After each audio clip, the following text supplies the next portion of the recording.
వేల్ సమస్యతో బాధపడుతున్నారా? ఇప్పుడు లేజర్ చికిత్సతో ట్రీట్మెంట్ రేంజ్ హాస్పిటల్స్ లో శాశ్వత పరిష్కారం. ఇప్పుడే సంప్రదించండి.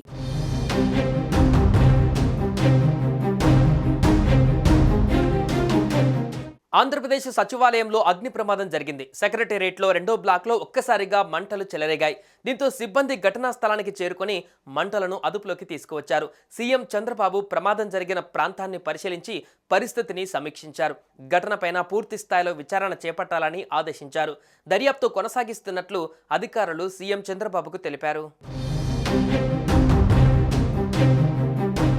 ఏపీ సెక్రటేరియట్లోని 2వ బ్లాక్లో శుక్రవారం తెల్లవారుజామున భారీ అగ్ని ప్రమాదం సంభవించింది. దీంతో సీఎం చంద్రబాబు ప్రమాదం జరిగిన ప్రాంతాన్ని పరిశీలించి పరిస్థితిని సమీక్షించారు. అయితే ప్రమాదానికి గల కారణాలను CS Vijayanand, DGP Harish Kumar Gupta, fire DG Madhireddy Pratap, GAD secretary Mukesh Kumar Meena వివరించారు. ఫైర్ సిబ్బంది ఇప్పటికే మంటలను అదుపులోకి తీసుకురాగా పవర్ బ్యాకప్ కోసం బ్యాటరీలు భద్రపరిచే రూమ్లో మంటలు చెలరేగినట్లుగా అధికారులు సీఎం చంద్రబాబుకు వివరించారు. ఈ ప్రమాదంలో జరిగిన ఆస్తి నష్టం పైన కూడా చంద్రబాబు ఆరా తీసినట్లుగా తెలుస్తోంది. ప్రమాదం జరిగిన 2వ బ్లాక్లో ఉప ముఖ్యమంత్రి పవన్ కళ్యాణ్, ఆర్థిక మంత్రి పయ్యావుల కేశవ్, పౌర సరఫరాల శాఖ మంత్రి నాదెండ్ల మనోహర్, పర్యాటక శాఖ మంత్రి కందుల దుర్గేష్, దేవాదాయ శాఖ మంత్రి ఆనం రామనారాయణ రెడ్డి, మున్సిపల్ శాఖ మంత్రి నారాయణ, హోంమంత్రి అనిత పేషీలు ఉన్నాయి. అయితే ఈ ఘటన ప్రమాదవశాత్తు జరిగిందా లేదా కుట్ర కోణం ఏమైనా ఉందా అనే కోణంలో పోలీసులు దర్యాప్తు చేస్తున్నారు. సచివాలయంలో అగ్ని ప్రమాదం వెనుక కారణం ఏంటి?